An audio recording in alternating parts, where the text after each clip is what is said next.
Did you know that your stress may be the result of a blood sugar roller coaster that you may be experiencing throughout the day?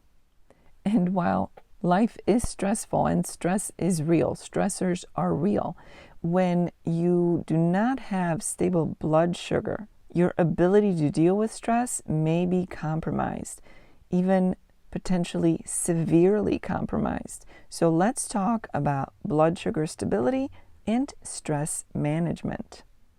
When you engage in behaviors that lead to blood sugar instability, meaning blood sugar highs and lows, those extremes that get you going for a little bit but then cause you to crash.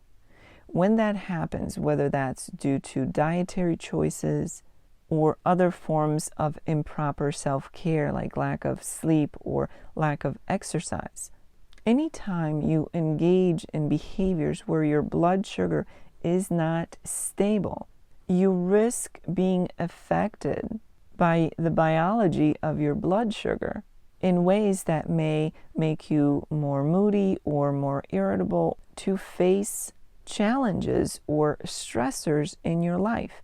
And yes, it's normal for a person's blood sugar to differ throughout the day. It will be different when you first wake up. It will be different after you eat. But doing things that help your blood sugar to be more steady versus to go up and down significantly, causing those sugar crashes, is what will make a big difference when it comes to your ability to be even keeled, have an even mood, and be able to handle stressors as they come your way. Far too many people take the blood sugar cycle for granted and never really link it to stress, or at least proper or effective stress management. Self-care is critical when it comes to your blood sugar levels. Make sure you're getting enough proper rest. Make sure you're moving your body and getting enough exercise on a daily basis. And of course, your diet will be a big part of either having stable blood sugar levels or having blood sugar levels that swing back and forth significantly. And that's the one we don't want.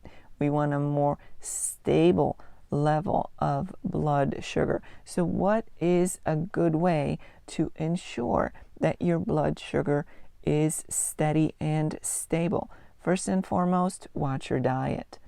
Do not consume things that are high in sugar, especially refined sugar, things that will hit your bloodstream quickly because they digest and turn into sugars very quickly.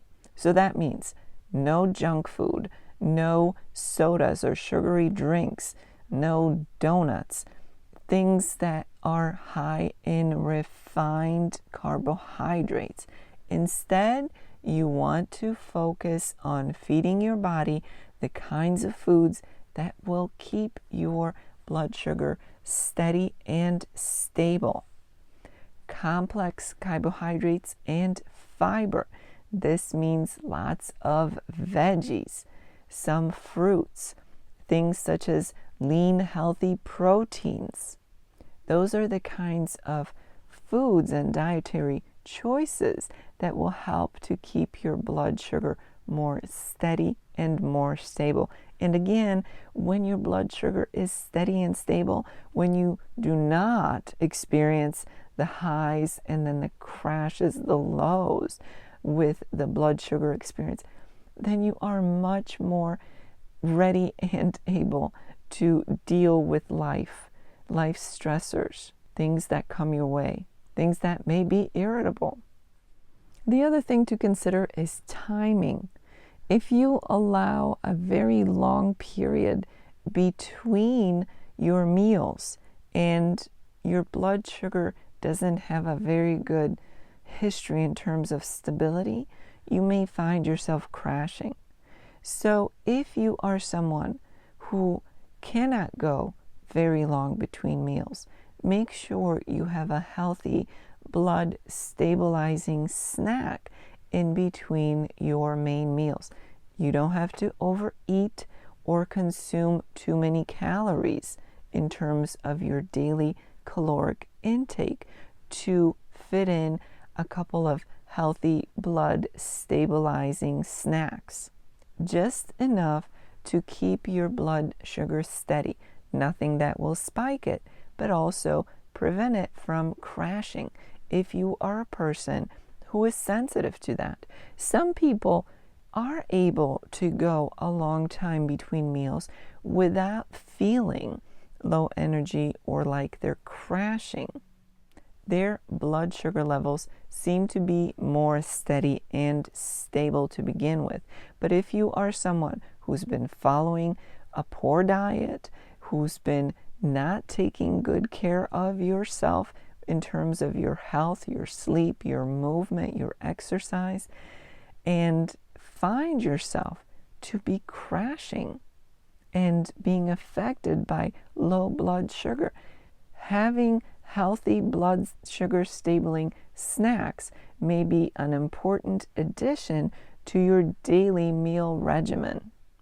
So remember, focus on eating balanced meals, but also time them properly. Try to stick to the same schedule. If you are prone to blood sugar crashes or lows that affect you notably, make sure you have a snack, a healthy snack available to you, one that will not make your blood sugar go up very high very quickly, but rather one that will keep your blood sugar steady. For example, a small handful of nuts or seeds may be just the thing many of you might need in order to stabilize your blood sugar without having a full meal or eating something that would spike your blood sugar levels. I encourage you to do a little experiment over the next 7 days.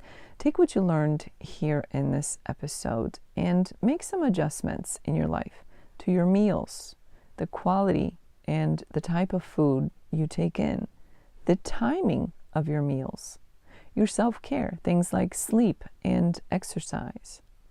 And make a note of how you're feeling on day 0 before you begin this little exercise, and how do you feel on day 7, then day 14, day 30. How does a more stable blood sugar level throughout the day affect you? Do you find yourself being more able to effectively manage stress, being more able to better handle whatever stressors come your way?